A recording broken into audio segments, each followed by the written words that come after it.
की कथा आपको मिलती है, आधा घंटा आशीष भैया ले जाते हैं, कोई कार्यवश चला जाता है, उसमें जो समय जो कथा मिल रही है, पीछे आवाज नहीं जा रही है, साइड के सारे चोंगों की आवाज बढ़ा दो, पीछे की आवाज बढ़ा दो। इधर भी नहीं आ रही है क्या? इधर भी नहीं आ रही है, बढ़ाइए। इस मानव की देह के अंतर्गत जितना समय मिले हमको, और जितना जितना समय हमारे पास में है, उतना उतना हम भगवान देवाधिदेव महादेव के चरणों में लगाएं। कोई कहे कि महादेव जी क्षत्रिय के हैं कि ब्राह्मण के हैं, वैश्य के हैं कि शूद्र के हैं, पूरी शिव पुराण को पढ़कर देख लेना। एक एक वेद, एक एक पुराण और एक एक शास्त्र को उठाकर देख लेना। कहीं पर यह नहीं लिखा कि ये देवता को यही वर्ण का व्यक्ति भजेगा, इसके सिवाय कोई नहीं भजेगा।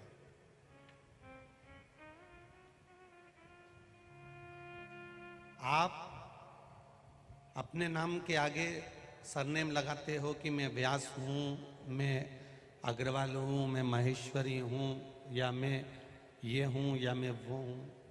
किसी देवी देवता ने अपने नाम के आगे कोई सरनेम नहीं लगाया।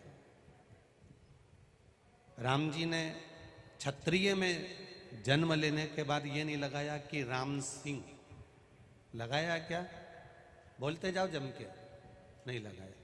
भगवान कृष्ण ने चंद्रवंश में जन्म लिया तो उन्होंने ये नहीं लगाया कि कृष्ण यादव, लगाया क्या? भगवान परशुराम ने अवतार लिया तो उन्होंने ये नहीं लगाया कि परशुराम मैं ये लिख रहा हूं, या मैं ब्राह्मण लिख रहा हूं, या मैं लिख रहा हूं। हमारा धर्म, हमारा शास्त्र, हमारा वेद, हमारा पुराण हमको कभी तोड़ना नहीं सिखाता। हमारा शास्त्र, हमारा पुराण, हमारा वेद ब्राह्मण, क्षत्रिय, वैश्य और शूद्र को एक जगह एकाग्रित करना बताता है, ये तोड़ना नहीं बताता।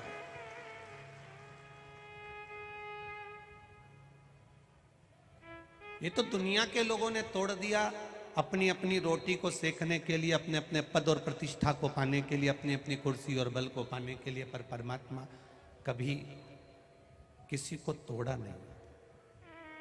अगर मेरे राम अगर पद को, प्रतिष्ठा को पाकर अगर प्रतिष्ठित होते और कहते कि मैं शबरी अम्बा के दरवाजे पर नहीं जाऊंगा, शबरी के यहां जाकर झूठे बेर नहीं खाऊंगा, तो उन्होंने खाया। भगवान कृष्ण सोचते कि मैं यदुकुल में जन्मा हूं, इतने बड़े राज सिंहासन पर, द्वारका के सिंहासन पर बैठा हूं, मैं विदुर जी के यहां जाकर छिलके नहीं खाऊंगा, तो खाया उसने खाया। ये सब चीजें वो कहते हैं हमारा धर्म बड़ा, हमारा कुल बड़ा, कोई कहता है हमारा कुल बड़ा, कोई कहता है हमारी समाज बड़ी, कोई कहता है हमारी समाज बड़ी। आज पूरा सनातन धर्म को लोग समाजों में तोड़कर विभाजित करने का प्रयास कर रहे हैं। पर शिव महापुराण की कथा कहती है कि मेरा देव अधिदेव महादेव, जैसे शमशान ब्राह्मण के लिए भी है, शमशान क्षत्रिय के लिए भी है, शमशान वैश्य के लिए भी है, शमशान शूद्र के लिए भी है। किसी समाज का शमशान अलग नहीं होता कि ब्राह्मण इसी शमशान में मुर्दा जलाएगा, क्षत्रिय इस समाज में मुर्दा जलाएगा, इस शमशान में जलाएगा, वैश्य इस समाज में, इस शमशान में मुर्दा जलाएगा, शूद्र इस शमशान में मुर्दा जलाएगा। ये हमारे सनातन धर्म के अंतर्गत भगवान ने कोई शमशान ऐसा नहीं बनाया कि समाज में बटा हो।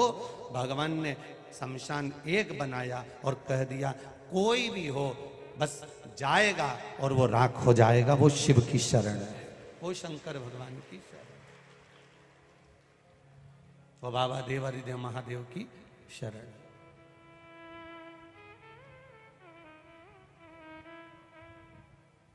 छिपरा के तट पर रामघाट बना है, कौन कौन गया है?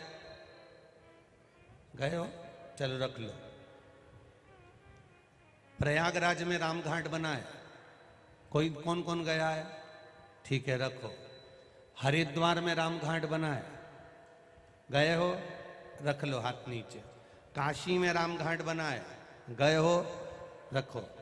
यमुना जी के तट पर मथुरा में रामघाट बना है, गए हो? रखो। प्रत्येक चित्रकूट चले जाओ, चाहे तुम अयोध्या चले जाओ, चाहे तुम प्रयागराज चले जाओ, चाहे तुम दुनिया की किसी भी तीर्थ स्थल पर चले जाओ, पंचवटी नासिक चले जाओ, वहां पर तुम्हें रामघाट मिलेगा। क्यों?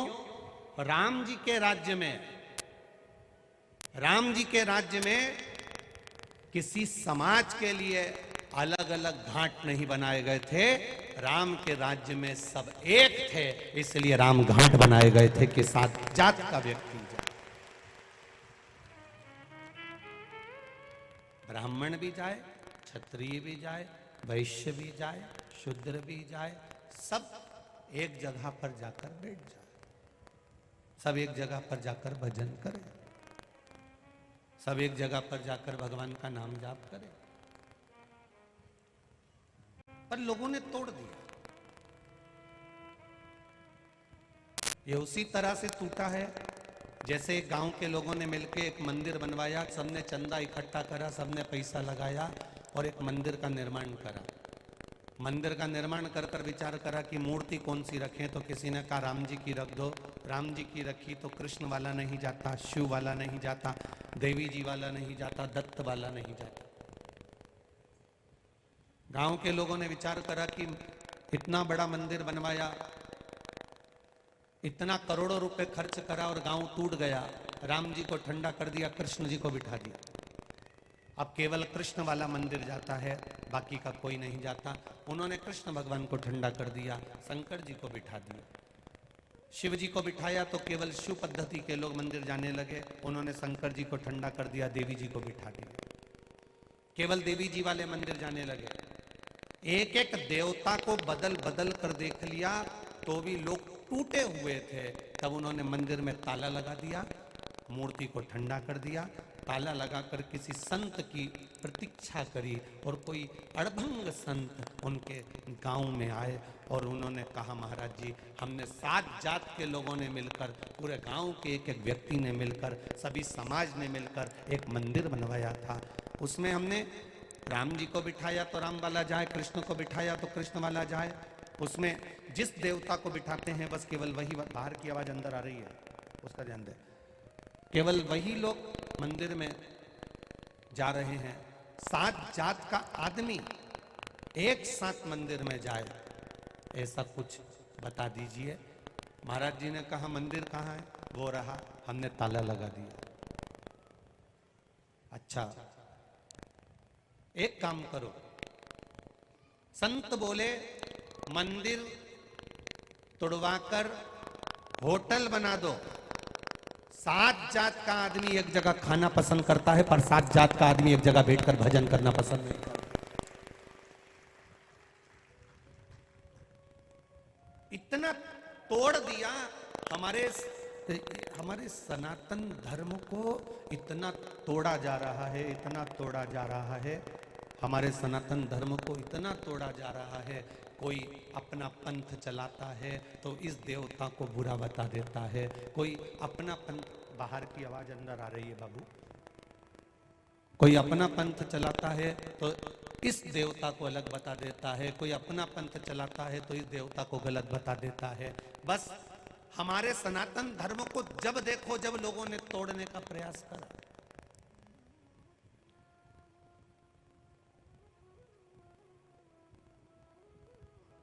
जिस समय पर राजा भर्तरी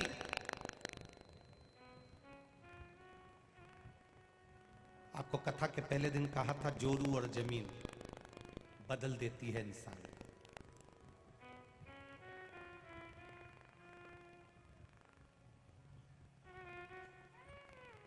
एक लड़के की शादी हुई,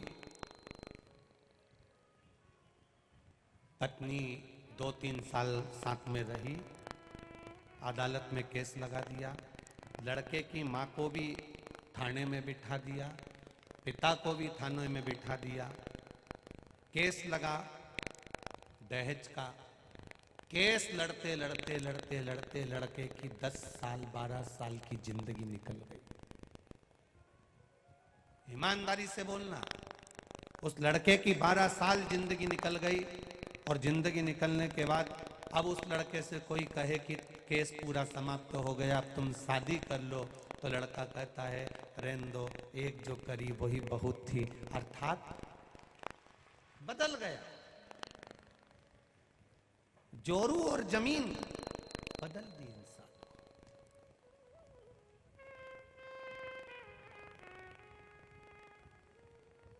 एक छोटे से जमीन के टुकड़े के लिए इतनी हवानियत हो जाती है कि लोग कुल्हाड़ी लेकर एक दूसरे का शीश काट देते हैं।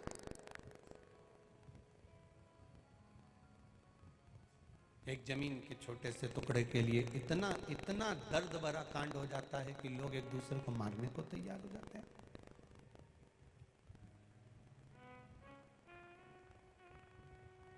और लेकर कितनी गया? जितने पर सोता था उतनी भी पूरी नहीं लेकर गया। और लड़ रहा जोरू और जमीन।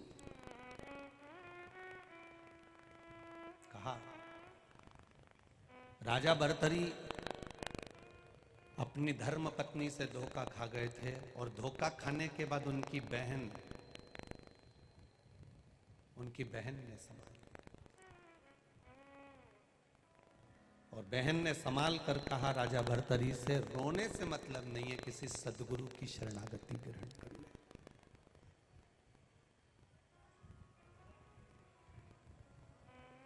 आज भर्तरी गुफा से महाराज जी बैठे हैं, जिन्होंने सम्मान पत्र यहाँ पर पूरी योगी अवधूत समाज की ओर से यहाँ दिया है।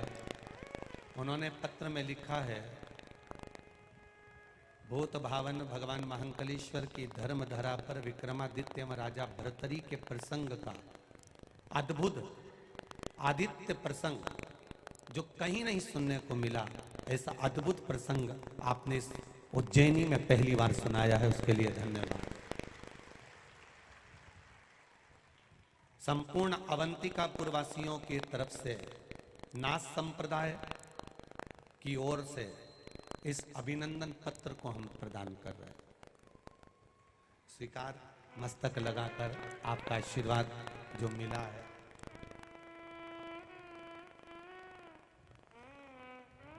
राजा भर्तरी से बहन कह रही है, क्यों रोते हो, किसी गुरु की शरण जाकर बैठो। गुरु बहुत सोच समझ कर बनाना जिंदगी में बहुत कठिन है। गुरु बनाना आज के जमाने में तो गुरु भी मिल जाते हैं, ढेर कर देते हैं। गुरु फिरे बाजार में हमसे दीक्षा ले, नरक पड़ो चाहे स्वर्ग जाओ, पर लिफाफा हम ही को दे। आज के गुरु आपको मिलेंगे, वो कहेंगे माल हमको दे दो, तुम स्वर्ग जाओ चाहे नरक जाओ, गुरु को कोई फर्क नहीं पड़ता, कोई फर्क नहीं। पीछे आवाज नहीं जा रही है बाबू, चिल्ला चोट हो रही, देखिए ना, पीछे के चोंगे बढ़ा के रखो आप।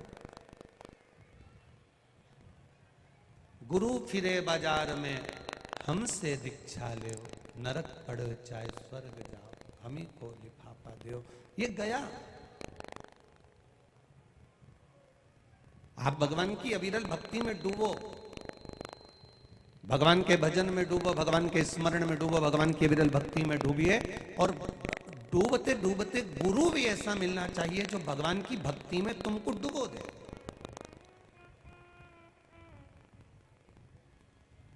भगवान के भजन में तुमको डुबो दे। ऐसा गुरु ना हो तुमको अंधविश्वास में डुबो दे।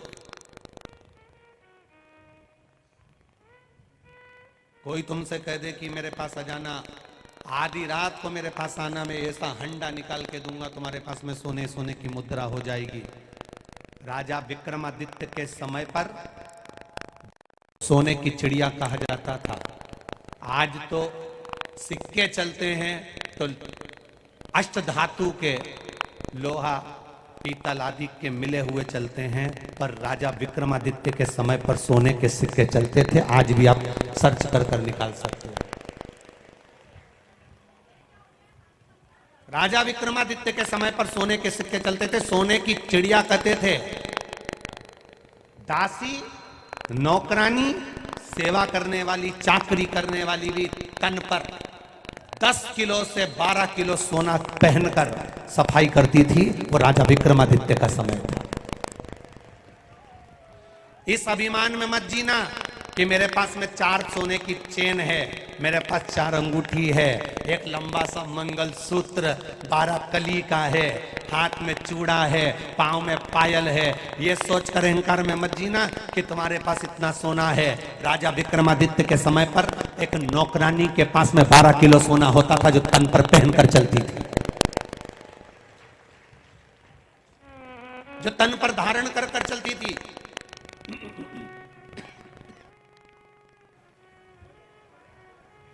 कोई साधारण है क्या उस समय? सोने की चिड़िया कहलाने वाली, सोने की चिड़िया कहलाने वाला ये भारत देश है। बस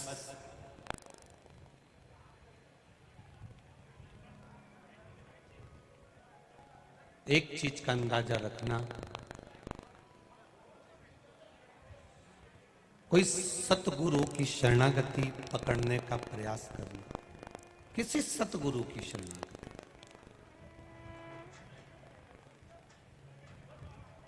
और जब हम किसी संत सतगुरु की शरणागति ग्रहण करें तो वो श्रेष्ठ हो।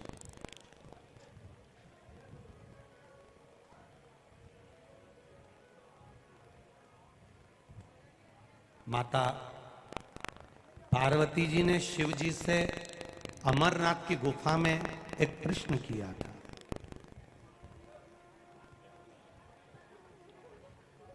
आप मुझे कथा सुनाएंगे, मैं आपके मुख से कथा सुनूंगी, मैं श्रोता बनूंगी, आप वक्ता बनोगे। मैं श्रोता हूं, आप वक्ता हो।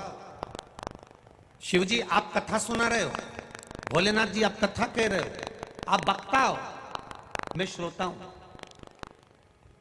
एक वक्ता का सही अर्थ क्या होता है?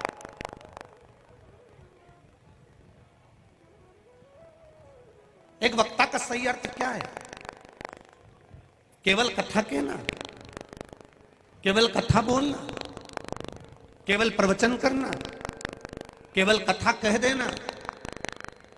वक्ता और श्रोता दोनों आमने सामने होते हैं। आप श्रोता बनकर बैठे हो, हम वक्ता बनकर बैठे हैं, महादेव वक्ता बनकर बैठे हैं, पार्वती जी श्रोता बनकर बैठी हैं। गरुण जी और काकभूषुंडी जी में एक वक्ता एक श्रोता है। एक वक्ता और एक श्रोता, ये दोनों आमने सामने हैं, वक्ता और श्रोता।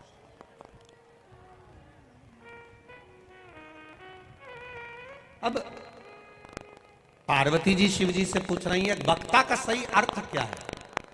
मेरी जीजियों और कथा मंडप में विराजमान सभी मेरे भाई, मेरे जीजाओं, बहुत सावधानी से कथा सुनना, ये बार बार नहीं मिलेगी। ध्यान से इतनी सी भी ना हटे, इसका स्मरण रखना। एक वक्ता का अर्थ माता पार्वती जी पूछ रही है कि तुम कथाकार हो, तुम कथा कहते हो, तुम वक्ता हो, मैं श्रोता हूं। वक्ता का सही अर्थ क्या है? एक वक्ता बड़ी बड़ी व्यासपीठ पर बैठ जाए और कथा कह दे, हजारों लाखों लोगों को इकट्ठा कर ले और कथा कह दे। क्या वक्ता केवल कथा कहता है? श्रोता केवल कथा श्रवण करता है? शिव महापुराण की कथा में अमरनाथ की गुफा में बैठे हुए देवादिदेव महादेव माता पार्वती से कहते हैं वक्ता का सही अर्थ पार्वती केवल एक है, जो श्रोता का वक्त बदल दे वो वक्ता कहलाता है। वक्ता का सही अर्थ है जो श्रोता का वक्त बदल दे। श्रोता लगा है, अपने घर में, परिवार में, कुटुंब में, कबीले में, नातों में, रिश्तों में, परिवार में श्रोता लगा हुआ है, उसको निकाल कर थोड़ा सा भगवान के मंदिर तक पहुंचा देना, थोड़ा सा सत्संग तक पहुंचा देना, थोड़ा सा भगवान के मंदिर देवालय तक पहुंचा देना, भगवान की भक्ति में डुबो देना, वो भक्ता का पहला लक्षण है।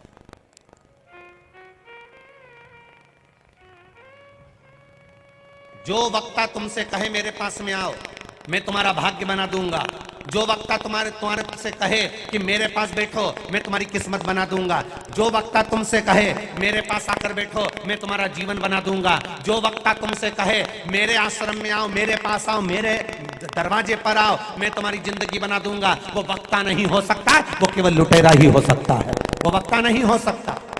वक्ता वो होगा जो आपको परमात्मा की चौखट तक भेज देगा, वक्ता वो होगा जो आपको भगवान की अविरल भक्ति में डुबाने का प्रयास करेगा। शंकर जी पार्वती से कर रहे हैं, पार्वती एक वक्ता का सही लक्षण होता है, जो व्यक्ति के जीवन को बदल दे, जो व्यक्ति के वक्त को बदल दे, जो जीवन में उसके उलझनों को बदल कर परमात्मा की शरणागति तक पहुंचा दे।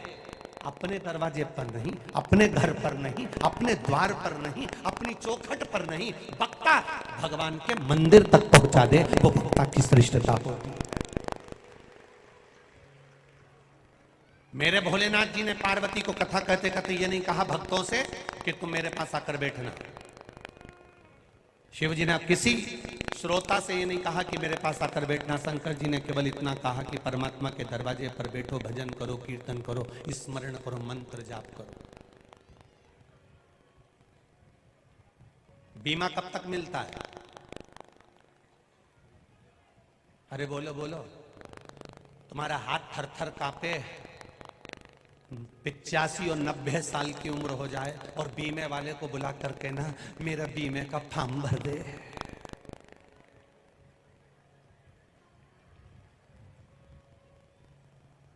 बोलो बोलो जम के, होगा? मेकअप की उम्र में बीमा होता है, चेकअप की उम्र में बीमा नहीं होता।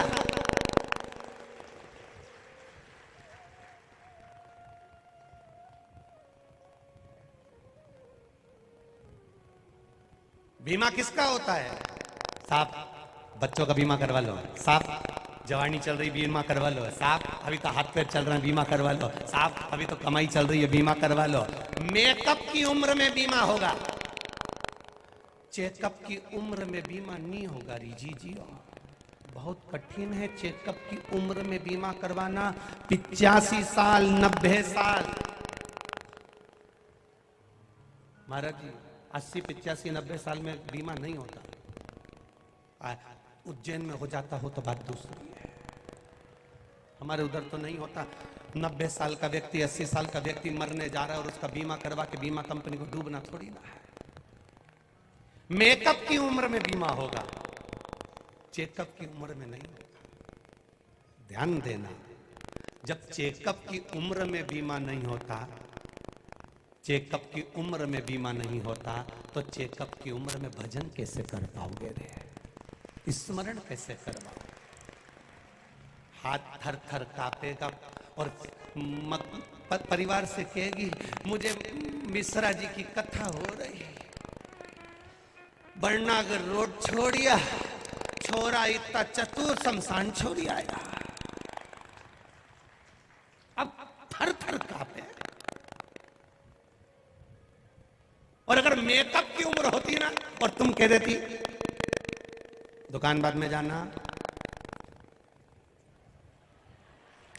तैयार होके बैठी और कह दे दुकान बाद में, पहले मुझे बरनागर रोड छोड़ के आओ, तो वो तुमको देख के तो हरसिद्धि भी ले जाए, न भेरू जी भी ले जाए, न चिंतामण भी ले जाए, 3-4 मंदिर घुमाता हुआ सेल्फी खिंचवाता खिंचवाता तब बरनागर रोड के लेके जाए, और बरनागर रोड ले जाए तो अपनी शान सत्ता भी दिखाए दरवाजे पे।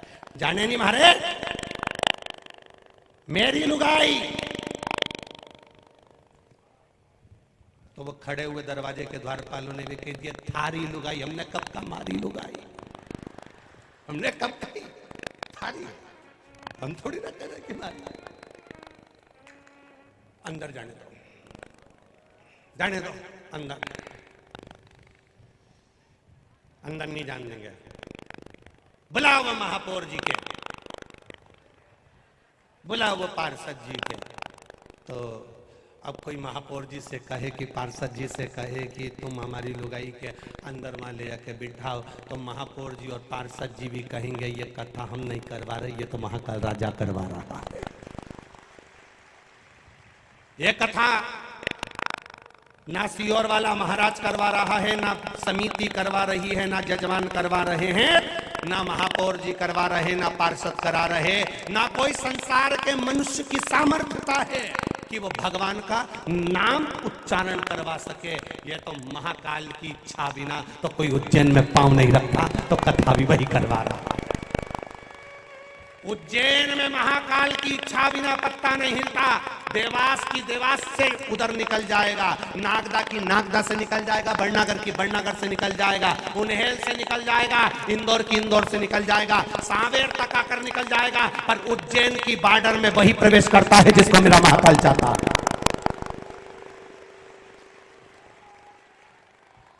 यहां किसी की नहीं चलती। तुम भी एक लाइन याद कर लेना रे अवंतिका वालों अच्छों से। यहाँ किसी की नहीं चलती, किसी के बाप की नहीं चले, यहाँ तो केवल महाकाल की चले, केवल एक की चलती है, और वह कालाधिपति महाकाल राजा। महाकाल राजा जिस समय विक्रमादित्य अपने प्राणों को त्याग रहे थे, अपने प्राणों को छोड़ रहे थे, विक्रमादित्य की धर्म पत्नी ने, मंडाला ने, विक्रमादित्य की धर्म पत्नी ने उसी समय पर आकर आंखों में अश्रु भरकर अपने पति विक्रमादित्य से शब्द कहा। विक्रमादित्य मदन लेखा वहीं खड़ी हुई थी, विक्रमादित्य की धर्म पत्नी वहीं खड़ी,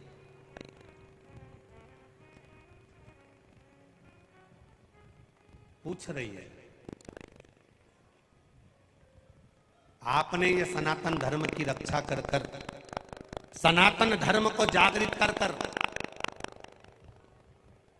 एक एक सनातनियों को इस भारत की भूमि पर स्थापित करा है। आप चले जाओगे तो आपकी नगरी का राजा कौन रहेगा? कौन संभालेगा आपकी इस अवंतिकापुरी को? कौन संभालेगा इस सनातन धर्म को? कौन संभालेगा एक एक सनातनी को? तब विक्रमादित्य ने उसी समय पर एक बेलपत्री को हाथ में लेकर अपने सामने बस इतना ही कहा, महादेव महादेव महादेव। सम्मुख में महादेव की वाणी हो गई, बोल विक्रमादित्य क्या चाहिए? विक्रमादित्य कहते हैं आगे का राज्य आपको संभालना देना। इस अवंतिकापुरी का कोई राजा होगा तो केवल राजा, जम के बोलो जरा, महाकाल होगा। इस अवंतिकापुरी को संभालने वाला कोई नहीं होगा। यहाँ पर रहने वाला कोई मिनिस्टर, कलेक्टर, एसपी, डीएसपी, कोई मंत्री, संतरी, कलंतरी, कोई भी हो, जिसको कुर्सी मिल जाए, अहंकार रत्ती भर का मत करना रे। महाकाल डमरू बजा के निपटा देता 2 मिनट में। राजा है, राजा काल अधिपति है वो, उसकी गणना, उसका समय चक्र, उसका नक्षत्र एक एक, पूरी दुनिया में किसी भी मंदिर में महाकाल की आंखें नहीं बनाई जाती, किसी ज्योतिर्लिंग में महाकाल का चेहरा नहीं बनाया जाता। केवल पूरे 12 ज्योतिर्लिंग में पूरे विश्व में एक उज्जैनी नगरी ऐसी है जहां महाकाल का पूरा चेहरा और नेत्र भी बनाए जाते हैं। केवल उज्जैनी है, एक उज्जैनी, कोई साधारण उज्जैनी। अरे कितने किस्मत वाले हो रे, घर जाके राइनॉन से नजर उतरवा लेना, कोई नजर नहीं लग जाए रे। कितनी किस्मत। बैसाख के महीने में कथा सुनने को मिल रही, छिपरा का स्नान मिल रहा, मंदिर दर्शन करने को मिल रहा, कहीं हरसिद्धि, कहीं काल भैरव, कहीं महाकाल, सब भगवान के दर्शन में ऐसे अलमस्त। और कुंभ का मेला कब आएगा और देखा किसने? इससे पहले ये 23 का कुंभ देख लिया, इससे बढ़कर और क्या चाहिए? देख लिया। आनंद पा लिया। और जो रह गए वो बाद में पछताएंगे, हम तो सोच रहे थे भीड़ बहुत है, चलते नहीं पड़ेगा। कैसे कैसे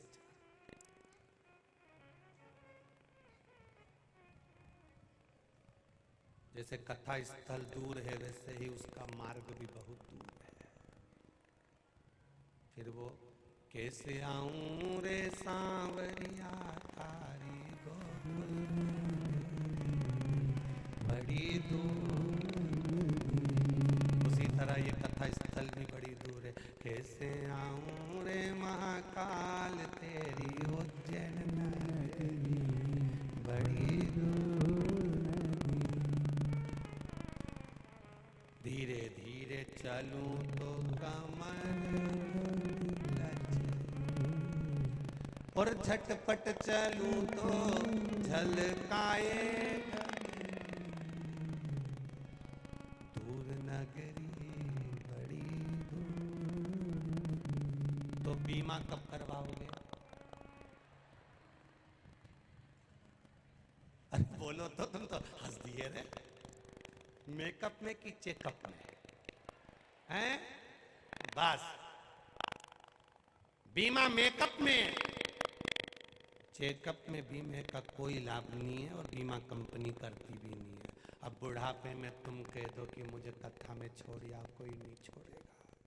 ये पावड़ा चले, हाथ चले, आंखों से सब सब टिपे दिखाई दे, कानों से सब सुनाई दे, मुंडा से बोलता बढ़े, सोफा सेट बढ़िया, तब तक चना खा लो, खूब खा। शरीर अच्छा, किसी से मत कहना कि मुझे कथा में छोड़ गया। शरीर अच्छा, पल्लू में रुपया भरा है, 10 रुपए निकालो, 20 रुपए निकाला, ऑटो में बैठी, मैं तो चली। परिवार वाले बोले कहाँ जा रही? तो कह देना मीराबाई भी बोली थी, मैं तो चली वृंदावन राणा, मेरे तो भाग जगे, तेरे महल में आग लगे। अपने धीरे धीरे धीरे धीरे जब बुढ़ापा आते जाता है,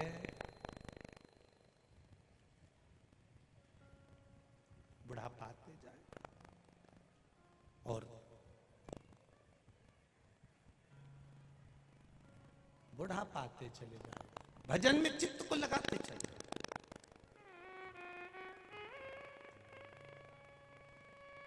कहा राजा भर्तहरि स्वयं अपनी बहन से कह रहे हैं, अब मैं कहाँ जाऊं, मेरे को बहुत धोखा मिला है, बहुत धोखा मिला। बहन कहती है इसको धोखा नहीं कहते, इसको धक्का मारकर भगवान की शरणागति में जाना कहते हैं। ठोकर लगती है, दो चीजें मालूम पड़ती है कि रास्ता कैसा है और संभालने वाले अपने को हाथ कितने हैं। ये ठोकर लगने पर मालूम पड़ता है अपने को कौन संभाल रहा है, कैसे संभाल रहा है, ये मालूम पड़ेगा ठोकर लगने पर। शिव महापुराण की कथा कहती है, भाई बहन को, पिता पुत्री को, सेठ तिजोरी को कभी अकेली नहीं छोड़ना चाहिए, वरना तुरंत गायब हो सकते। भाई बहन को कभी अकेला ना छोड़े, पिता पुत्री को कभी अकेला ना छोड़े, और सेठ अपनी तिजोरी को कभी अकेला ना छोड़े। उसको सूना नहीं छोड़ा जाता। बहन भाई को कहीं सुनी जगह पर नहीं छोड़ता, पिता अपनी पुत्री को सुनी जगह पर।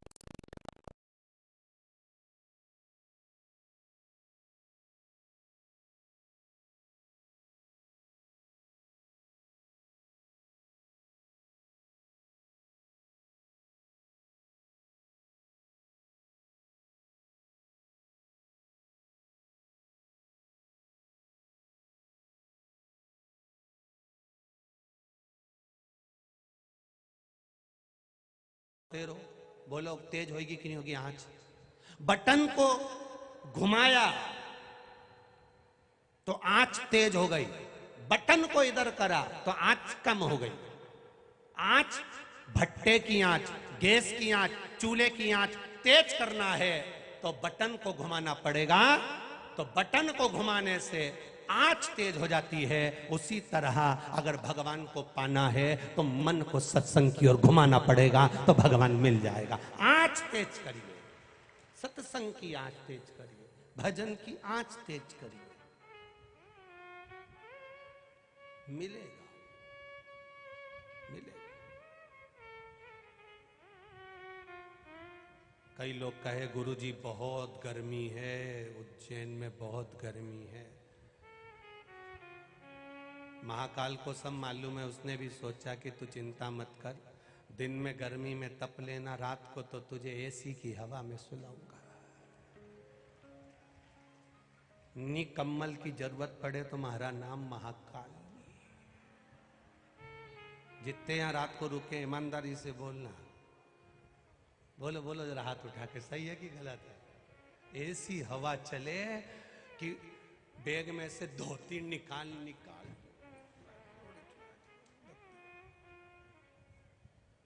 और 3 दिन कथा को हो गए, ये चौथा दिन है। 3 दिन में मेरा कालाधिपति ना जाने कहां से छाया भेज देता है, 3 घंटे के लिए कथा सुनते हैं लोग, आनंद पाते। 3 दिन से तुम लोग भी देख रहे होगे, लगातार सब लगे। और माताएं तो इतनी समझदार आजकल की कथा सुनने वाली, मेरी जीजियां और ये मेरे जीजा होन इतने समझदार हो गए। घर से चलते हैं तो एक बेडशीट, एक धोती एक्स्ट्रा लेकर चलते हैं। उनको मालूम है कथा में अगर पंडाल में जगह नहीं मिलेगी तो कहीं से भी 4 लकड़ी तोड़कर तंबू लगा के और बैठ जाएंगे। तो ये चतुर हो गए आजकल, इतने चतुर।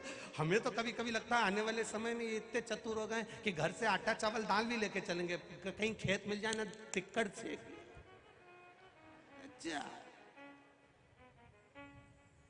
इतने चतुर है, बहुत धन्य है आपकी भक्ति, धन्य है। प्रणाम, आपके चरणों को नमन, दंडवत साष्टांग, आपकी चित्त वृत्ति को नमन करता हूं। वह कहां राजा भर्तरी की बहन कह रही है, कहां अपने चित्त को उलझा रहा भैया, कहां अपने चित्त को ले जा रहा है? राजपाट छोड़, धोखा मिल गया कोई बात नहीं, भगवान के भजन का मौका मिला है, धोखा नहीं, भजन का मौका मिला है, कर भजन। ये धोखा नहीं है, भजन का मौका।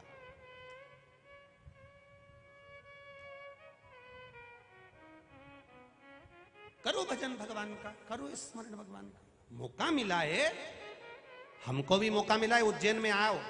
अगर उज्जैन की अवंतिकापुरी में हम पहुंचे हैं तो हमारा भी मौका है कि यहाँ पर एकांत में बैठकर भगवान का भजन करें, कक्ष में बैठकर लाडले से लाड लड़ाएं, कल्लू जी की सेवा करें, भगवान का भजन करें, स्मरण करें। वो केतन महेश्वरी की यहाँ से शीला भाभी थोड़ा भगवान का सामग्री बनाकर प्रसाद ले आती हैं, उनको आरोग्य देते हैं, आरोग्य लेते हैं। बस यही भजन का जो मौका मिला इसको करो, चित्त वृत्ति में जो मिला है उसको आनंद लो, फिर नहीं मिलने वाला। अब कई लोग हमसे कहते हैं हमने तो कथा कराई, गुरुजी तो हमसे मिल ही नहीं रहे,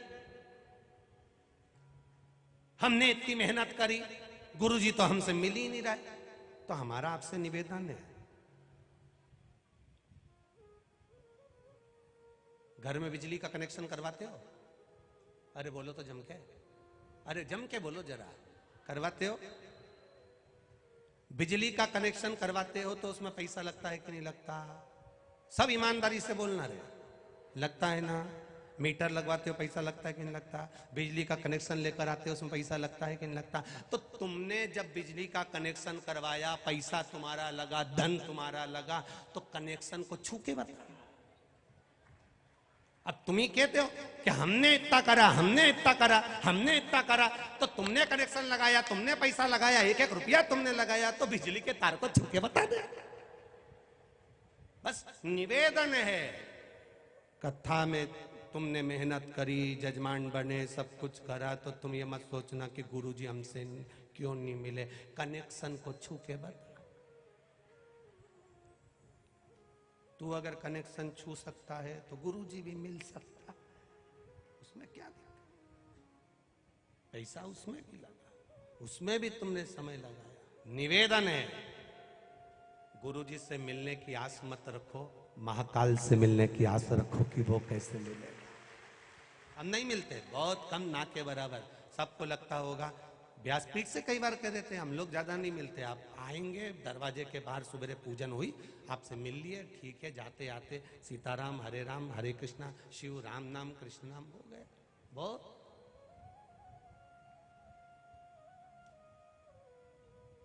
और तुमसे मिल भी लेंगे तो हमें कौन सा आने वाले समय में चुनाव लड़ना है जो तुम्हारी जी हजूरी करे। जिसके पास जाना है 2 क्षण बैठना है, जिसके पास बैठकर भजन करना है, उस महाकाल को जपेंगे, राम नाम कृष्ण जपेंगे तो पार उतर जाए। कहा जपना, भजन करो, स्मरण करो, कीर्तन करो, मंत्र जाप करो, नाम जाप करो, और जितना कर सकते हो उतना करो। कुएं को खोदोगे तो पहले मिट्टी निकलेगी, कुएं को खोदोगे मुरम निकलेगी, कुएं को खोदोगे पत्थर निकलेगा। खोदते जाओ, खोदते जाओ, खोदते जाओ। लोग कहेंगे पानी नहीं निकलेगा। अगर तुम्हारी मेहनत पक्की है, तुम्हारा कर्म पक्का है, और तुमने गीता के अनुसार भगवान कृष्ण कहते हैं कर्म किए जाना, फल की इच्छा मत रखना, तो मेहनत करे जा। मिट्टी निकली, मुरम निकली, पत्थर निकला, तो पानी भी जरूर निकलेगा। मेहनत से पीछे मत हटना, पानी निकलेगा, ये निश्चित है। मेहनत तो करो। किसी ने कह दिया अब पानी नहीं निकलेगा, ये तो हमारा पक्का जजमेंट कह रहा है, ये पत्थर में पानी नहीं निकल सकता। अब पत्थर आ गया, अब पानी नहीं निकलेगा। अगर मेहनत करी जाए, खोदा जाए, खोदा जाए, खोदा जाए, खोदा जाए, पानी निकलेगा जरूर, मिलेगा। राजा भर्तरी ने अपनी बहन से पूछा, मैं गुरु किसको बनाऊं?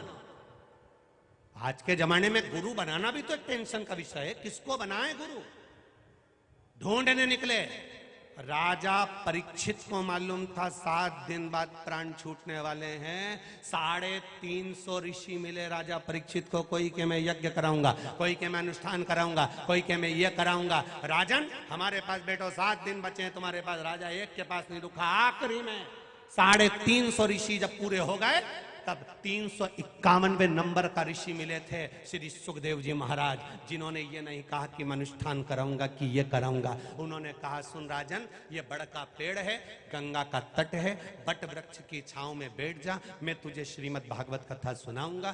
तू अगर दिल से सुन लेगा तो मैं ये नहीं कहता कि तू मरेगा नहीं, मरेगा तो सही पक्का है, पर तुझे मरने का भान नहीं होगा। हम इंजेक्शन अपने बच्चे को उसी हॉस्पिटल में लगवाते हैं और पूछ के लगवाते हैं। क्यों? आज हॉस्पिटल में वो सिस्टर नहीं दिख रही। कौन सी सिस्टर? वो विनीता जीजी थी ना, जो इंजेक्शन लगाती थी। तुम्हें मालूम है, विनीता जीजी तुम्हें पहचानती है, तुम्हारे को जानती है, इसलिए इंजेक्शन वो अपने हाथ से जब लगाती है तो धीरे धीरे लगा देती है, दर्द नहीं होता। इसीलिए भगवान की कथा सुनने के बाद अगर किसी के प्राण भी छूटते हैं तो जाने का दर्द नहीं होता, उसको पाने की उमंगता होती है, उसको पाने की उमंगता होती है। कितना इंजेक्शन लगाने वाला पहले नस ढूंढे, ठोक के। गुरु और इंजेक्शन लगाने वाले दोनों एक जैसे होते हैं। गुरु भी पहले ठोक लेता है अच्छे से, और ठोक के फिर देख लेगा यही नस है, बस गुरुजी ने वहीं पे इंजेक्शन लगाया। फिर गुरुजी ने ऐसी बात कह दी, ऐसी बात कह दी, नहीं मारा तो कलेजे लगी गई जी, मारा कलेजे लगी गई। गुरुजी के लगना ही तो चाहिए, इंजेक्शन सही जगह लग गया। फिर गुरुजी ने एक हुआ लिया, इंजेक्शन लगने के बाद सीट का नहीं लग गई के, और गुरुजी ने कह दिया ऐसे हिलाते रहे। गुरुजी भी के बस जपते रहे, जपते रहे, जपते रहे, हिलाते रहे, भगवान का भजन करते रहे, मिल जाएगा। स्मरण करोगे मिलेगा, जपोगे मिलेगा, भजन करोगे मिलेगा, कीर्तन करोगे मिलेगा, वो प्राप्त जरूर होगा, ये निश्चित है। 4 कदम चोर से, 14 कदम लतखोर से। जो लत में डूबा होता है, चाहे मदिरा की हो, नशे की हो, तंबाकू की हो, वैश्यावृत्ति की हो, जुआ की हो, 4 कदम चोर से, 14 कदम लतखोर से और 74 कदम चुगलखोर से दूरी बनाकर चलोगे तो जिंदगी सार्थक हो जाएगी। 4 कदम की दूरी तुम्हारे चोर से होना चाहिए, 14 कदम की दूरी लतखोर से होना चाहिए। किसी पीने वाले के पास मत बैठना, जुए खेलने वाले के पास मत बैठना, जो निरंतर गलत व्यसन में डूबा हो इसके पास में मत बैठना। 4 कदम की दूरी चोर से बनाकर रखो। किसी चोर के साथ रहोगे तो एक दिन चोर तो घूमता मिलेगा और तुम थाने में बंद मिलोगे, क्योंकि वो चोरी कर निकल जाएगा। 4 कदम की दूरी चोर से बनाकर रखिए, 14 कदम की दूरी लतखोर से, नशे वाले से दूरी बनाकर चलिए, और 74 कदम की दूरी चुगलखोर से बनाकर चलिए, जो तुमको चुगली करता रहे, दिन भर भड़काता रहे। नशे वाले से दूर रहो, 14 कदम की दूरी बनाकर रखो। आप नहीं पीते, आप नहीं गलत काम करते, आप कभी व्यसन नहीं करते, पर उसके साथ बैठोगे तो लोग कह देंगे ये भी पीता होगा, ये भी गलत काम करता होगा, उसी के साथ तो रहता है। कितनी कितनी विचित्र बात है रे। जिसको अखबार में पढ़ो वो एक ही बात निकलती, न्यूज में देखो तो एक ही बात निकलती, पैसे के चक्कर में हमने हमारी पढ़ाई छोड़ दी। कितनी दर्द भरी कथाएं सुनाते हैं लोग अपनी अपनी। पैसे का अभाव था इसलिए हमने पढ़ना, बोलो बोलो जम के बोलो, पढ़ना छोड़ दिया। आज तक अखबार में एक चीज पढ़ने को नहीं मिली कि पैसे का अभाव था इसलिए दारू छोड़ दी। पढ़ना छोड़ा है, जुआ नहीं छोड़ा, व्यसन नहीं छोड़ा, तंबाकू नहीं छोड़ा। पैसे के अभाव में केवल तुमने पढ़ना छोड़ा। पैसे के अभाव में कभी ये नहीं कहा कि मेरे पास पैसा नहीं था तो मैंने तंबाकू छोड़ दिया, पैसा नहीं था तो मैंने जुआ छोड़ दिया, पैसा नहीं था तो वेश्यावृत्ति छोड़ दी, पैसा नहीं था तो मैंने मदिरा छोड़ दी, पैसा नहीं था तो मैंने गलत काम छोड़ दिया। एक बार अखबार में पढ़ने को नहीं मिला कि पैसा के अभाव में मैंने ये गलत काम छोड़ दिया। पैसा के अभाव में मैंने पढ़ना छोड़ दिया। हमारे पास गाड़ी नहीं थी इसलिए मैं बड़नगर रोड कथा सुनने नहीं गई, और शादी थी इंदौर रोड पे तेरी मौसी की छोरी की, ऐसी डेंटिंग पेंटिंग करके वहां चली गई।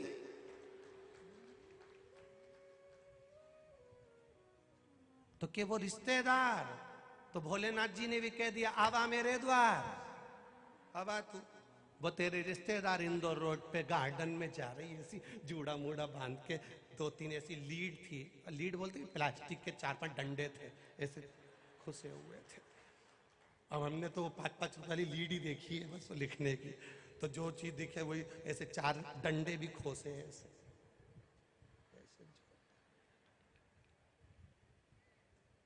और चलिए, और मैं इतनी खुश होके मिल रही, इतनी खुश होके मिल रही, इतनी खुश होके मिल रही, और यहाँ कथा में आई तो 50 बार सोच रही इतनी भीड़ है, हमको सही से कोई ने व्यवस्था तो दी नहीं। हमने तो कार्यकर्ता में नाम भी लिखाया था, तो कार्यकर्ता में नाम लिखाया था, कथा सुनने में थोड़ी ना लिखाया था। हमें तो कोई ने कहा ही नहीं, हमें तो किसी ने कहा ही नहीं, हमें तो किसी ने कहा ही नहीं। बस शादी में किसने कहा था कि तू गुलाब जामुन खा? एक बार भी कोई बोला कि गुलाब जामुन खाओ, आओ साहब मीठा लीजिए, आओ साहब नमकीन लीजिए? केवल दरवाजे पे खड़े थे तुमको देखने के लिए कि लिफाफा लाई कि नहीं लाई, और तुम्हारे ऊपर थोड़ी ना ध्यान था, वो तो तुम्हारे हाथ को देख रही थी गिफ्ट क्या लाई थी। उन्हें कहते जाओ साहब अंदर चले जाओ। अंदर गई, इसने सबसे पहले स्टेज पे थोड़ी ना गई, निपटाने गई है, तो सब खा गई पूरा आइटम, और एक आध चीज रह भी गई, और पड़ोसन ने कह दिया वहां पर गुपचुप बहुत जोरदार थी, तो वापिस चली गई। फिर निकल के पति कह रही गाड़ी में बैठी जा, अब भी आई, अब भी आई, और 2 मिनट में अंदर गई, ने पान खाना भूल गई, तो सब खा खुआ कर और मुंडा में भर के, और वो हाथ पोंछने का टिश्यू पेपर में एक पान और धर के चुपचाप से इनके लिए भी ले खिला।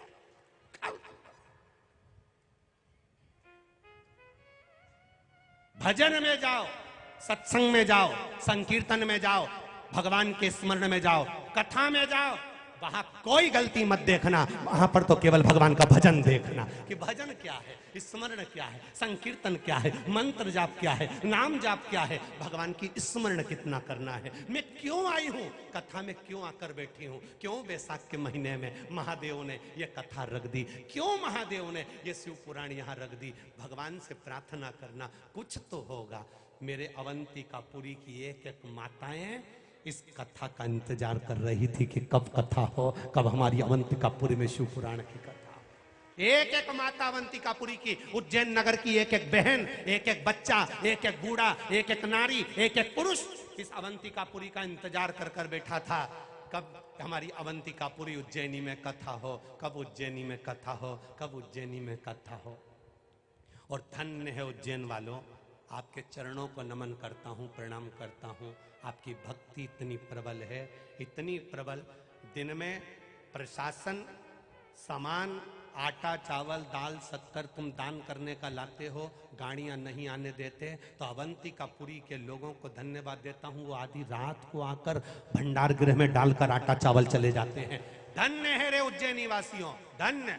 नमन करता हूं आपकी श्रद्धा को और विश्वास को। लोग कहते हैं तीर्थ में रहने वाले इतना दान नहीं करते, मैं कहता हूं मेरी अवंतिका में आकर देखिए कि अवंतिकापुर वाले कैसे दान करते हैं, कैसे दान करते हैं।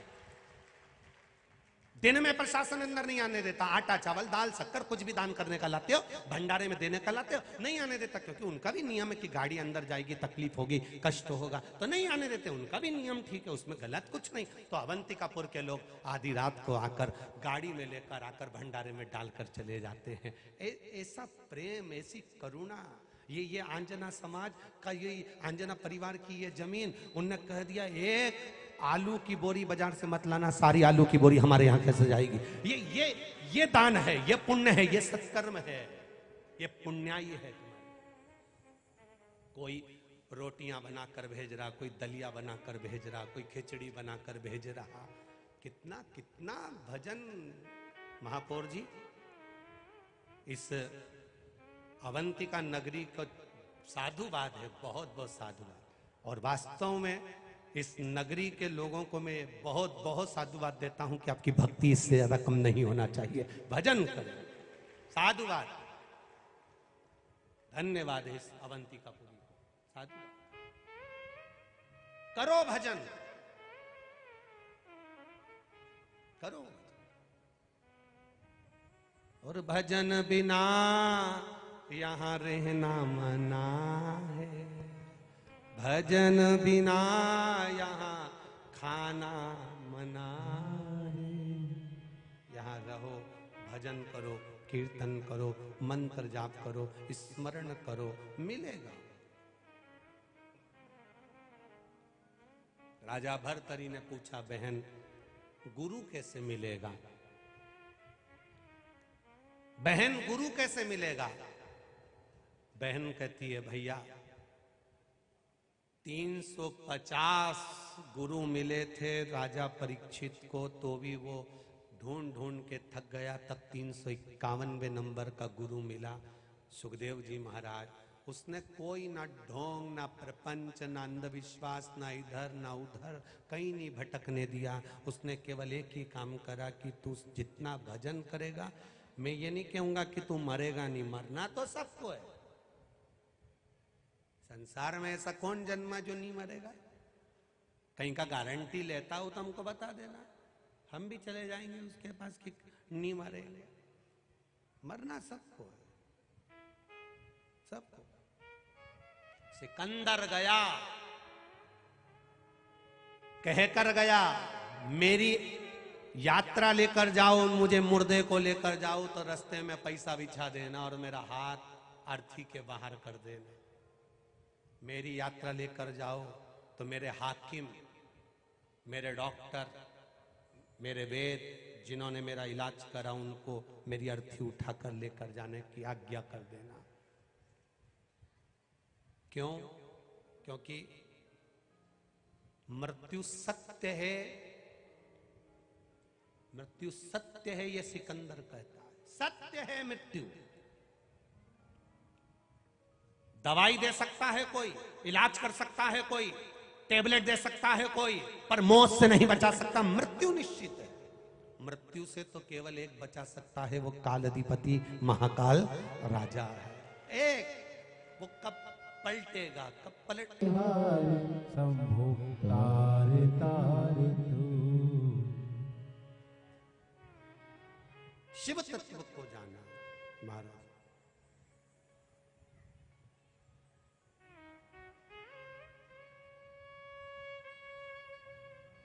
शिवाय घड़ी सुधारने का काम मेरे महादेव का है। वो काल सुधार देता है, समय सुधार देता है। दिल से कहो श्री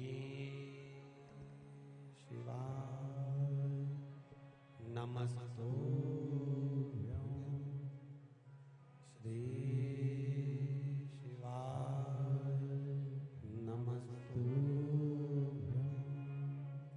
श्री शिवाय नमस्तुभ्यं।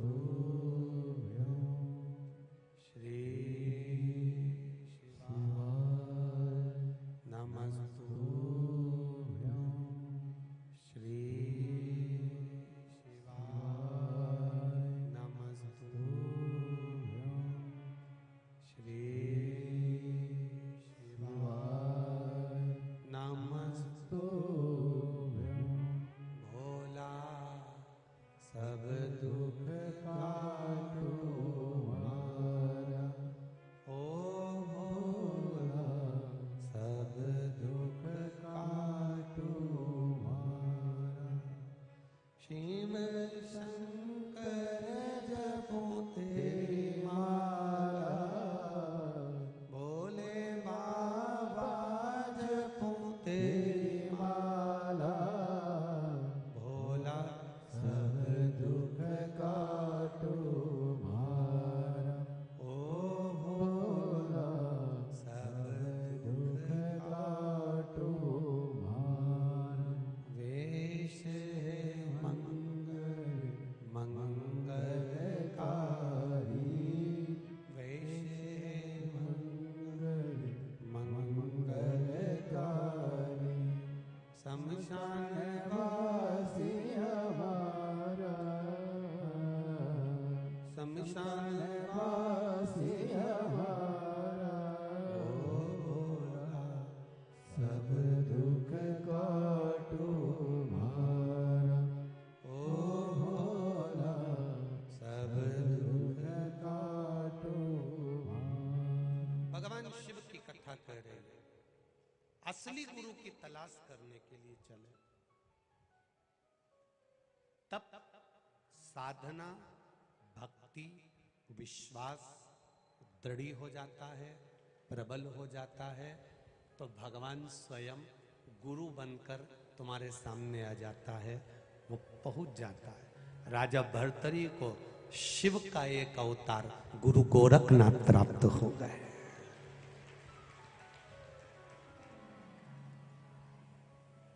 कौन से गुरु प्राप्त हुए? जम के बोलो जरा। गुरु गोरखनाथ। शिव का जो अवतार है, शंकर का जो स्वरूप है, संपूर्ण विश्व को ज्ञान देने के लिए, संपूर्ण विश्व को ज्ञान प्रदान करने के लिए, संपूर्ण विश्व का कल्याण करने के लिए राजा भर्तरी के सम्मुख में गुरु गोरखनाथ जी का सामने प्रागट्य हुआ, केवल ज्ञान को प्रदान करने के लिए, भक्ति में डुबोने के लिए। अब फिर वही वाली बात आ गई। वक्ता का मतलब होता है जो वक्त बदल दे। सही गुरु वही है जो आपके मार्ग को निश्चित कर दे और मंजिल तक पहुंचा दे।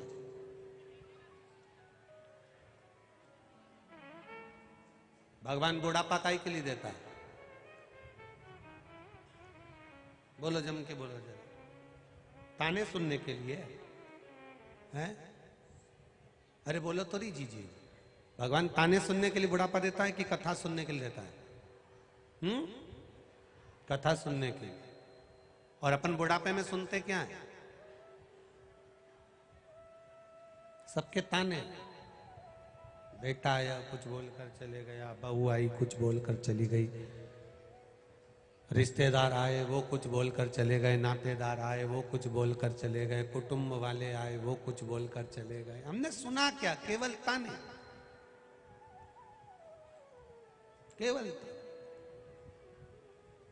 पर शिव महापुराण की कथा कहती है, भगवान शिव का चरित्र कहता है, ये अवस्था, ये शरीर जो मिला है, बचपन गया जाने दो, जवानी गई जाने दो, अधेड़ी गई जाने दो, पर जो बुढ़ापा बचा है इसको ताने सुनने में मत निकालना।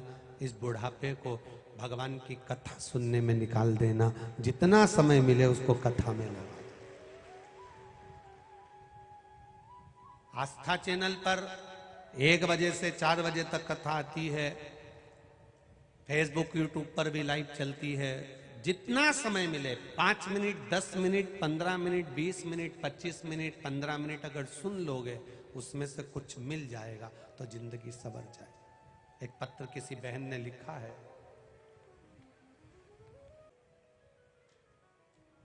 कोई आग लगे बस्ती में, जम के बोलो जरा, अपन रहो मस्ती में, क्या किसको रोइए, चादर तान के सोइए। क्यों कहना किसी को? अब उस बच्चे ने लिखा है कि मेरी मां केवल आपकी कथा सुनती है, और उसके भीतर इतना विश्वास जाग गया कथा सुनते सुनते सुनते सुनते कि शंकर की भक्ति में वो इतनी डूब गई कि शिव तत्व में लगी रहती है, भगवान के भजन। जिसका एक्सीडेंट हो गया हो, पांव टूट गया हो, छाती में चोट लग गई हो, वो फिजिकल कैसे निकाल सकता है? जरा अंदाजा लगाइएगा। फिर भी वो काल अधिपति है, महाकाल राजा है। एक लोटा जल जब हम चढ़ाते हैं, हाथ पकड़कर खींच कर नैया पार लगा ही देता है वो शिव। क्यों घबराए हम?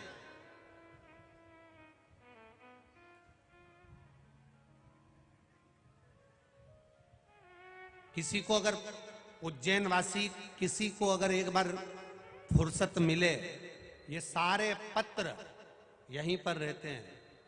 हम इतने पत्र नहीं पढ़ पाते, पर एक एक पत्र को पढ़ना, एक एक पत्र में उनका मोबाइल नंबर रहता है, उनका एड्रेस रहता है।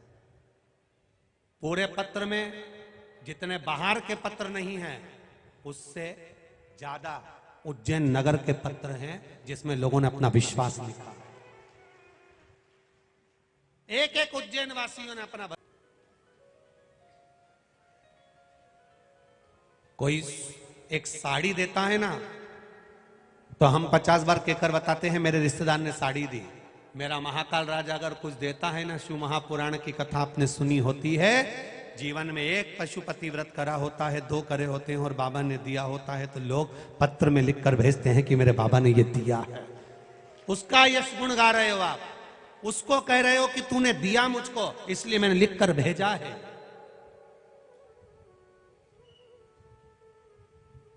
कौन दूसरा? कौन?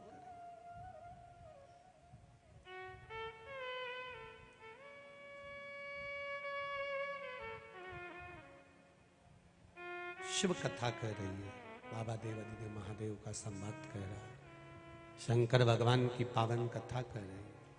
दिल से किया भजन।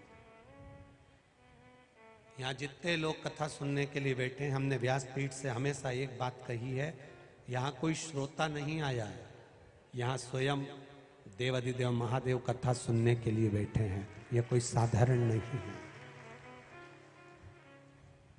जितने श्रोता कथा सुनने के लिए आते हैं, ये कोई साधारण नहीं होते, इनके हृदय में शंकर बसा होता है।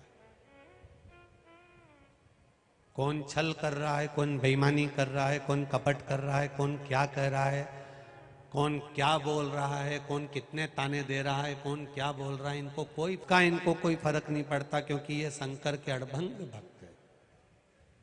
इनको किसी से मतलब, किसी से मतलब।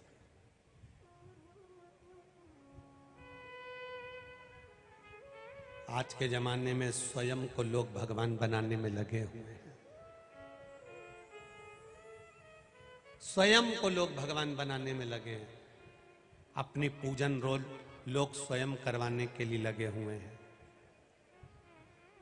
इतने सनातन धर्म में रहकर सनातन धर्म को भी नोचने वाले ढेर पड़े हैं। धर्म को धंधा बनाने वाले ढेर पड़े हैं। शिव महापुराण की कथा कहती है, शंकर तत्व को जिसने पहचान लिया, शिव को जिसने पहचान लिया, वो फिर इधर उधर डोलता नहीं है, भटकता नहीं है।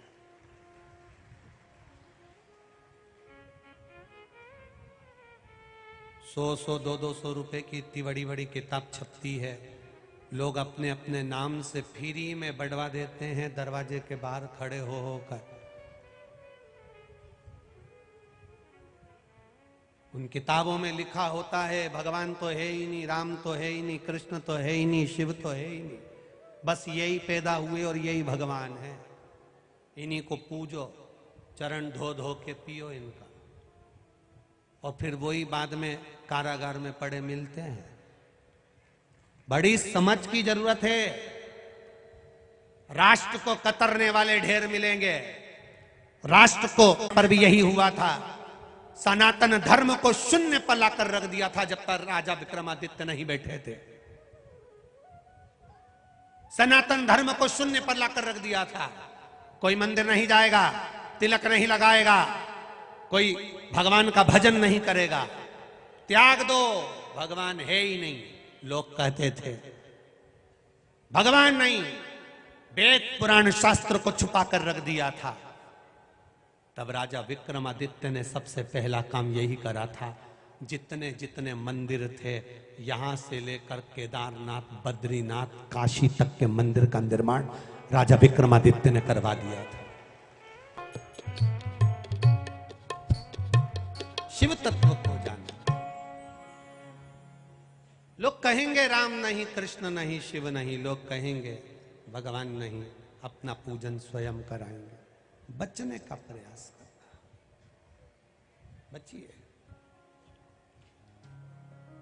मोटी मोटी किताबें छपवा कर फ्री में बढ़वा देंगे और कह देंगे भगवान है ही नहीं, बस हम ही ने जन्म लिया, हम ही परमेश्वर है, हम ही पूज लो।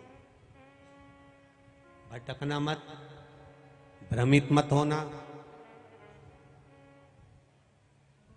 हम शिव के हैं, शिव हमारा है। राजा विक्रमादित्य के समय पर भी यही समय आया था।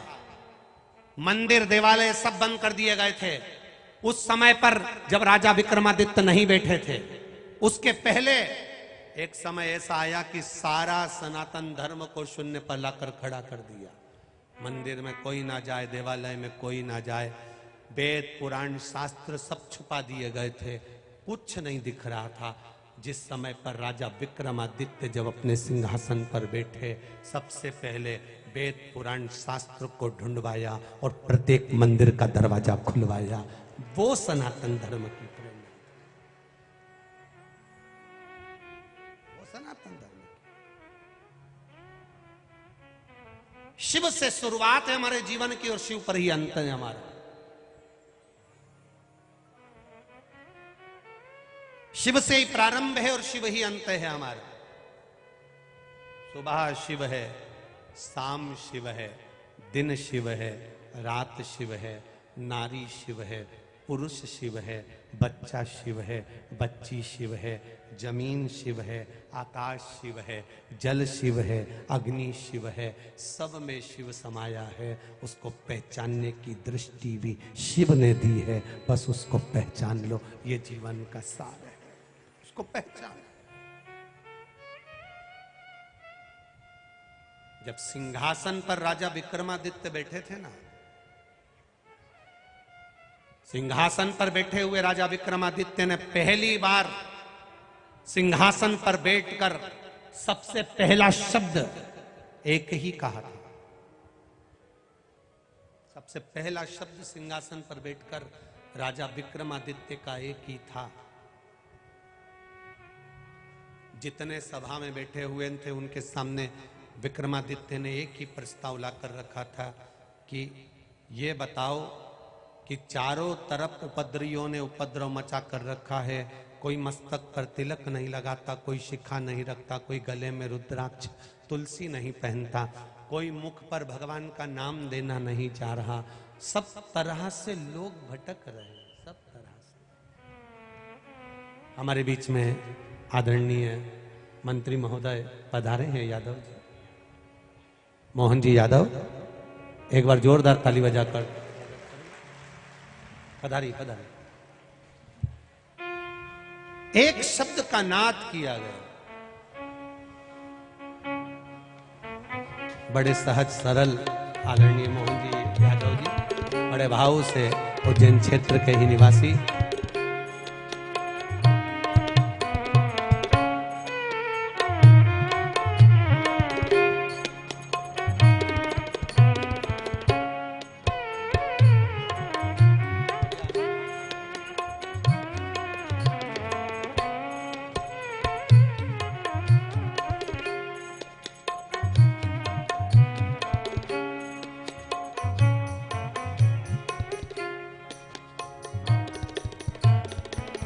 सबसे पहला संबोधन राजा विक्रमादित्य का एक ही रहा, सबसे पहला संबोधन कि मेरे सनातन धर्म का उत्थान,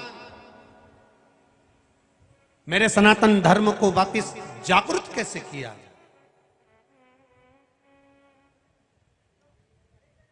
और जब जब अधर्म बढ़ता है, सनातन धर्म पर जब जब उंगली उठाई जाती है, जब जब मंदिर देवालय सूने होने लगते हैं, जब जब मंदिर देवालयों में ताले लगने लगते हैं, जब जब शिवालय, गुरुकुल, मंदिर, वेद ये सब धीरे धीरे जब बंद होने लगते हैं, तब भगवान किसी ना किसी रूप में किसी ना किसी को भेज देता है और वापिस विश्व का कल्याण करवाइए, वो भेजता है। इसलिए हम बार बार कहते हैं ये कलयुग नहीं, जम के बोलो जरा, शिव युग है, शिव युग। और इस शिव युग को लाने वाला कोई नहीं, घर की एक एक माताएं अपने बच्चों को जो संस्कार दे रही है एक लोटा जल चढ़ाने का, ये बहुत लंबा चलेगा। घर के बच्चे अगर एक लोटा जल महादेव को दे सकते हैं, घर के बच्चे अगर एक लोटा जल शंकर को चढ़ा सकते हैं, घर के बच्चे एक लोटा जल जब बेलपत्री के वृक्ष को दे सकते हैं, घर के बच्चे एक लोटा जल जब शंकर भगवान को चढ़ा सकते हैं, घर के बच्चे एक लोटा जल जब भगवान देवादिदेव महादेव को चढ़ा सकते हैं, तो वो घर के बच्चे एक दिन तुम्हें सोने की सीढ़ी भी चढ़ा सकते हैं, ये निश्चित है, निश्चित। नहीं तो कठिन। आप उसको समझो, उसको पहचानो, उसको जानो। शिव तत्व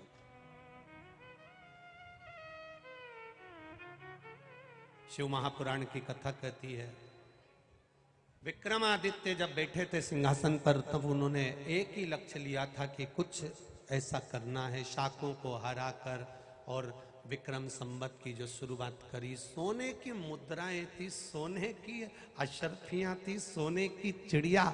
जिस समय कहा जाता था ये विक्रमादित्य के समय की बात है, राजा विक्रमादित्य के समय।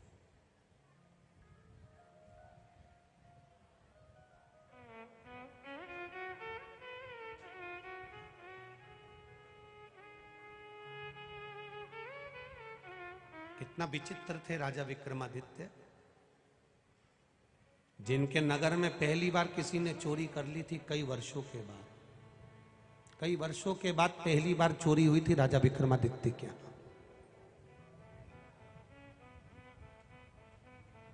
राजा विक्रमादित्य के घर पर चोरी नहीं हुई थी, राजमहल में चोरी नहीं हुई थी। सबसे बड़ा व्यापार की शुरुआत राजा विक्रमादित्य ने करी थी। भारत से कपड़ा बनता था भारत में और विदेश में जाता था। विदेश में जब कपड़ा देते थे, कब? राजा विक्रमादित्य विदेश में जब कपड़ा देते थे जब सोने की मोहरें आती थी। भारत से एक एक चीज, भारत की भूमि से भारत में कपड़ा बनता था। भारत में जितनी भी सामग्री बनती थी वो भारत की भूमि पर बनती थी, विदेश में कुछ नहीं बनता था।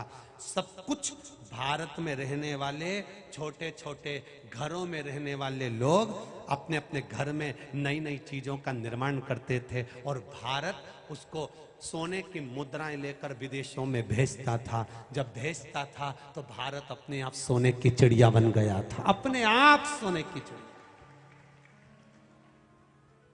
कुछ व्यापारी व्यापार कर कर जा रहे थे और कुछ लुटेरे ने उनको लूट लिया। लूटा, राजा विक्रमादित्य के पास खबर गई कि आपके नगर में हम व्यापार करने आए और हमको लूटा गया। राजा विक्रमादित्य ने कहा यह हो ही नहीं सकता कि मेरे नगर में कोई लूटा गया। मेरे नगर में अगर कोई लूटा गया है तो यह कभी नहीं हो सकता, राजा विक्रमादित्य ने कहा।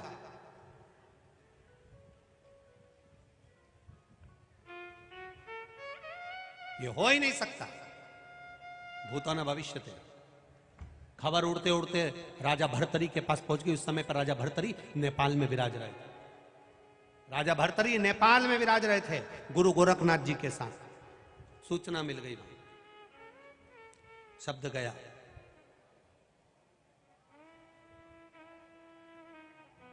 राजा भर्तरी ने कहा जिसने वापिस सनातन धर्म की स्थापना कर दी उसके नगर में चोरी होना सरल नहीं है। चोर चोर नहीं होंगे, कोई समझदार होंगे, पता करा जाए। राजा भर्तरी साधना में लीन हो गए। राजा विक्रमादित्य के पास पत्र गया। वो चोर नहीं हो सकते। जिस नगर का राजा इतना विद्वान हो, जिस नगर के राजा के पास में स्वर्ण की मुद्राओं का अंबार हो, अगर कोई दरवाजे पर आता है उसको देने की जरूरत नहीं पड़ती, राजा उसको खुद काम में लगा देता है। काम में लगाता है तो वो इतना सोना खुद कमा लेता है। कपड़ा बनाता है खुद सोना कमाता है, सामान बनाता है खुद सोना कमाता है, किसी को चोरी करने की जरूरत नहीं पड़ती। तो फिर आखिर विक्रमादित्य के क्षेत्र में, नगर में चोरी हुई है। तो राजा भर्तरी ने अपना पत्र लिखकर भेजा कि ये नगर में चोर नहीं, कोई समझदार आया है। राजा विक्रमादित्य को उनसे साझा करना चाहिए, मिलना चाहिए। आखिर ऐसा कौन है, पता करो। चोर नहीं हो सकता, डाकू नहीं हो सकता। राजा विक्रमादित्य ने कपड़े चेंज करे, वस्त्र चेंज करे, रात्रि के समय पर निकल पड़े। यही अवंतिकापुरी। राजा विक्रमादित्य निकले वस्त्र बदलकर, चेंज कर। आगे चलते चलते जहां पर वो चोर चोरी करने के लिए बैठे थे, तुकतान लगाकर वहीं पर पहुंच गए। राजा विक्रमादित्य चोरी के उन चोरों के पास जाकर बोले, भैया तुम क्या कर रहे हो? तो उन्होंने बताया तो नहीं, क्योंकि कोई चोर काय को बताएगा कि मैं चोरता हूं। चोर कभी बताता है कि मैं चोरता हूं? सब दुनिया का एक एक व्यक्ति अपना अपना पद बता सकता है, पर चोर कभी नहीं बताएगा कि मैं चोरता हूं। नहीं बताएगा। चोर नहीं बोला कि मैं चोर हूं। बैठे हुए थे। राजा विक्रमादित्य ने कहा कि मेरे पेट भरने के लिए मेरे पास काम नहीं है, तुम्हारे साथ करना चाहता हूं। अरे तू क्या करेगा चोरी? बस इतना निकला मुख से कि तू क्या करेगा चोरी? विक्रमादित्य ने कहा। राजा विक्रमादित्य बोले जैसा तुम कहोगे वैसा हम करेंगे। हमारे जैसी चतुरता राजा विक्रमादित्य तेरे में नहीं आ सकती। हमारे जैसी चतुरता राजा विक्रमादित्य तेरे में नहीं आ सकती। राजा विक्रमादित्य ने कहा चतुरता कैसी? एक चोर बोला मुझ में वो गुण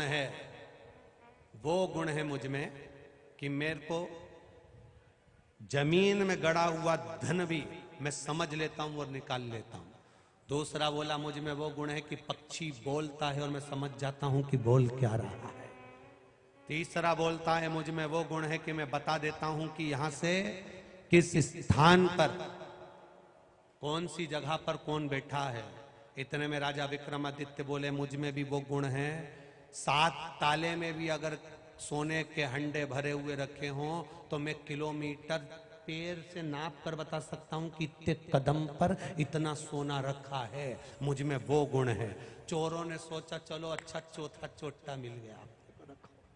ऐसा चोर जो बता दे 7 ताले में कि वहां धन रखा, इतने कदम पर, इतने क्षण पर, इतनी जगह पर, ऐसे जाना, इस खिड़की से जाना, इस दरवाजे से जाना। अगर ऐसा चोर मिल गया तो अपना तो काम ही हो गया, चोरी में आसानी रहेगी। चोरों ने अपने साथ मिला लिया। आज विक्रमादित्य से चोरों ने कहा, पहली चोरी करने जा रहे हो तुम हमारे साथ, बताओ चोरी करने कहां चलना चाहिए। उसने कहा चलो मेरे साथ। राजा विक्रमादित्य ले गए एक घर की ओर और कह दिया यहां से इस खिड़की में से कूद कर जाना, अंदर दरवाजा खोलना, कुंडी पीछे से लगी है, उसको खोलकर 22 कदम आगे जाओगे, वहां पर एक हंडा रखा हुआ, उसको निकाल लेना।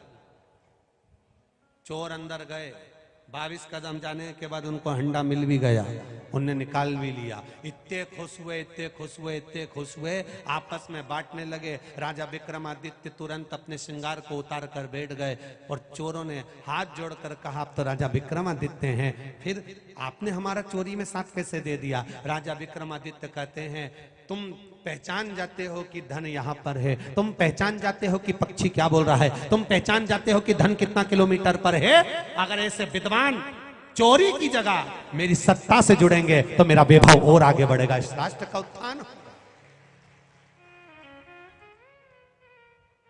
ये राष्ट्र के उत्थान की बात है।